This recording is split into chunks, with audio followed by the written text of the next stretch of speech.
C'est simple, on avait publié sur le groupe et on en avait parlé ensemble. Salut l'équipe, je voulais vous parler de, enfin voilà, je voulais vous parler de quelque chose qui m'a grandement interpellé ces derniers jours. Beaucoup de personnes de mon entourage m'appellent pour me demander mon avis sur l'IPO de la FDJ et veulent tous investir dedans rapidement. Ok? Il y a beaucoup de gens, comme à l'époque du Bitcoin, si vous vous rappelez bien, c'était quoi, enfin voilà, décembre 2017 où le marché monte, ils vous disent allez Sylvain, achète le Bitcoin, ça monte, tu fais une, enfin tu vas louper une bonne affaire si tu n'achètes pas, etc. Et moi je leur disais mais écoutez les gars, on est dans une bulle.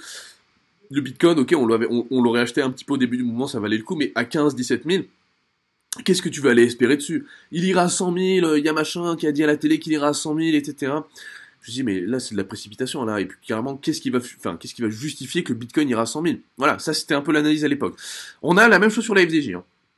On a la même chose. Je ne dis pas que c'est pas bien de tenter un petit ticket sur la FDJ, mais tenter un ticket éventuellement, un ticket correct quoi, mettez pas 100% de votre capital sur la FDJ. Et voilà, il y a beaucoup de gens qui me disent l'IPO de la FDJ, c'est le truc qu'il faut pas rater, Sylvain. C'est la plus grande IPO française des 20 dernières années, c'est un truc solide, tout le monde jouera au loto dans 20 ans, donc faut que t'achètes. Je suis d'accord, ok, fine. Tout le monde jouera toujours au jeu d'argent dans 20 ans, dans 30 ans, dans tout ce que vous voulez. C'est dans la nature humaine, entre guillemets, de jouer, d'accord. Après, bon, c'est vrai qu'en France, on n'a pas non plus une culture... On a une culture du jeu, mais pas autant aussi développée que par exemple au Royaume-Uni.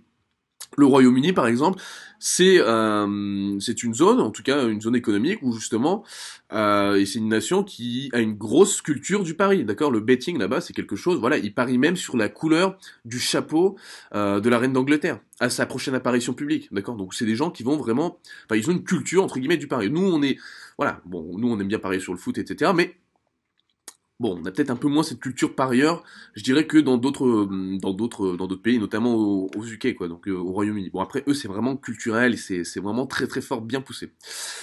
Donc, du coup, voilà, moi, mon avis, il est tranché sur la FDJ, hein.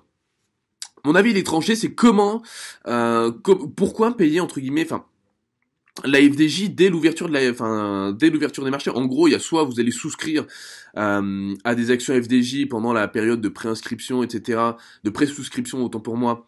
Vous allez avoir une petite décote que vous pourrez avoir sur le prix des actions et puis bon bah voilà. Après, enfin voilà, au début de la cotation, à mon avis, ça se passera bien. L'État fait une introduction en bourse d'un de ses joyaux qui est la Française des Jeux, qui apporte énormément d'argent.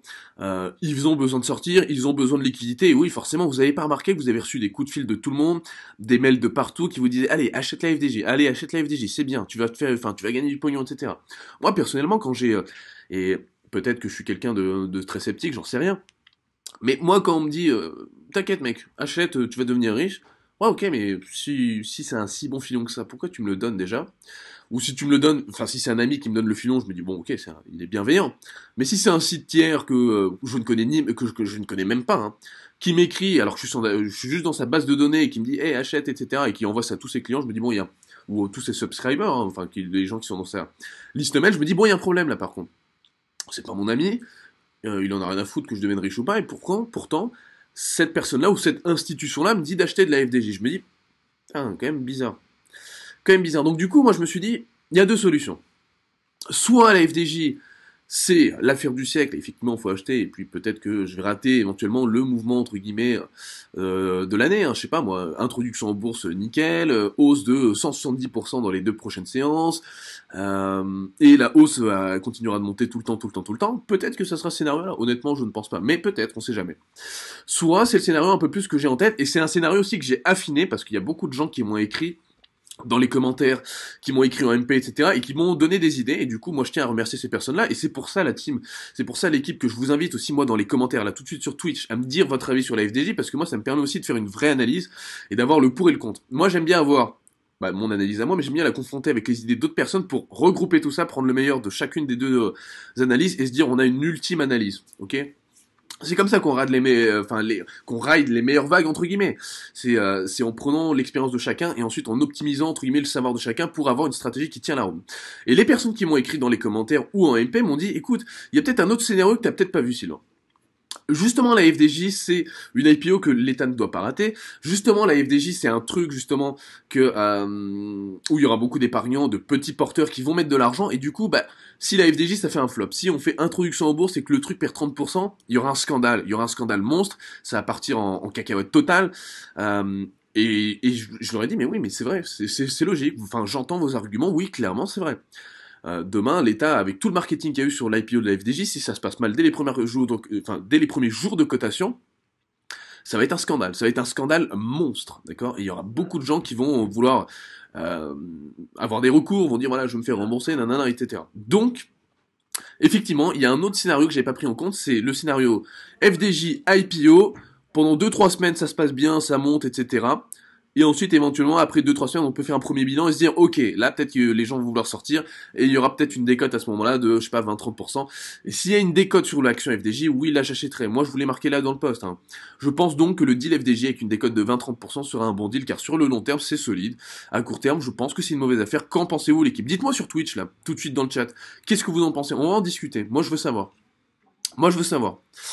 Alors, et ben je vois qu'en plus il y a des réactions, donc c'est cool. FDJ, j'y crois pas pour le moment, nous dit Matt Aria. La FDJ, Kelzo qui commence à rigoler et qui nous met du sel. Ben ouais, voilà, il a compris Kelzo, hein. Moi je joue l'auto et Euromillion. Ouais, tu peux jouer l'auto Euromillion, c'est cool, mais dans tous les pays les gens jouent en fait. Mais voilà, Kelzo qui me dit, enfin qui a une vraie remarque là. Quand la boulangère du coin te parle et te dit que la FDJ c'est l'affaire du siècle, je me dis qu'il y a beaucoup trop de com, mais que dans le fond faut attendre un pullback de l'action. Ouais, je pense qu'on est plus ou moins tous d'accord. Je pense qu'on est tous d'accord, on se dit, c'est pas dégueu comme valeur, effectivement, c'est solide, hein, enfin, je veux dire, les gens joueront tout le temps. C'est ce que dit Warren Buffett, hein.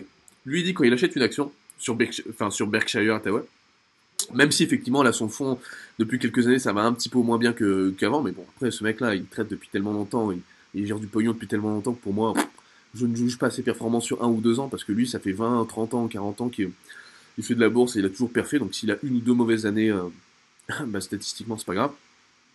Et il dit toujours une chose, il dit, c'est simple, vous achetez une action, est-ce que vous pensez que dans 10 ans, elle existera toujours? Ouais, la FDJ, oui, clairement, dans 10 ans, pour moi, ça existera toujours. Même si ça devient privé, etc., ça s'appellera plus, je sais pas moi, FDJ, mais peut-être, je sais pas moi, au lieu de Française des Jeux, je sais pas moi, la loterie des gagnants, j'en sais rien, donc loterie des gagnants LDG, j'en sais rien. Pour moi, oui, ça existera toujours, et oui, pour moi, dans 10 ans, les gens joueront toujours au loto, dans 10 ans, les gens voudront toujours parier, dans 10 ans, les gens voudront toujours se faire de l'argent rapidement sans travailler, c'est normal, c'est humain, et on peut pas en vouloir aux gens, hein. Enfin c'est clairement normal. Mais maintenant, on va pas acheter à n'importe quel prix. Je pense qu'on est d'accord là-dessus quand même, les gars. Euh, J'attends la décote, nous dit 33 JMP. Ou alors prendre une position à court terme sur la hausse sur un support qui a ce sous-jacent. Ouais, on peut faire comme ça. Troun qui me dit d'accord avec toi, il a encore le monopole pour 25 ans pour le coup. Il dit encore le monopole. Ouais, bah 25 ans, dans 25 ans j'aurai combien moi? Ouais, je serai vieux, hein. Dans 25 ans j'aurai 51 ans. Ouais, je serai peut-être... ouais, je serai un peu vieux. 51, ouais, en vrai, ça va. 51 is the new 40. Mais oui, bon, s'ils ont encore le monopole pendant 25 ans, c'est bon, hein. C'est solide, voilà. Et puis, après, il faut regarder aussi hein, les résultats de la FDJ. Si on regarde, donc, historiquement, ils sont plutôt bons, mais depuis quelques années, ils sont un peu en baisse aussi, hein. Donc, c'est pas, faut pas non plus, faut pas non plus se dire, voilà, c'est tout beau, tout bon. Si l'État le met quand même en IPO, et si l'État veut quand même s'en séparer, c'est qu'il y a quand même une raison, hein. Bon, après, c'est vrai qu'on a tendance, aujourd'hui, à se séparer un peu des joyaux de la couronne pour essayer de faire du cash. Il y avait un autre membre qui me disait dans les commentaires que l'État avait tout intérêt à ce que l'IPO de la FDJ se passe bien parce qu'après il voudrait également privatiser tout ce qui est aéroport, etc. Donc l'IPO de la FDJ, ça serait justement un appel donc sur l'échiquier géant que serait éventuellement la stratégie financière de l'État, ça serait bah voilà justement de mettre une belle IPO avec la FDJ, ensuite de faire de vendre d'autres joyaux de la couronne. Pourquoi pas? Moi je suis pas contre, hein. Je suis quelqu'un qui est pour le business et je suis quelqu'un qui moi, je suis pour le business, d'accord. Je suis pour l'ouverture des affaires. Je suis libéral en soi un petit peu.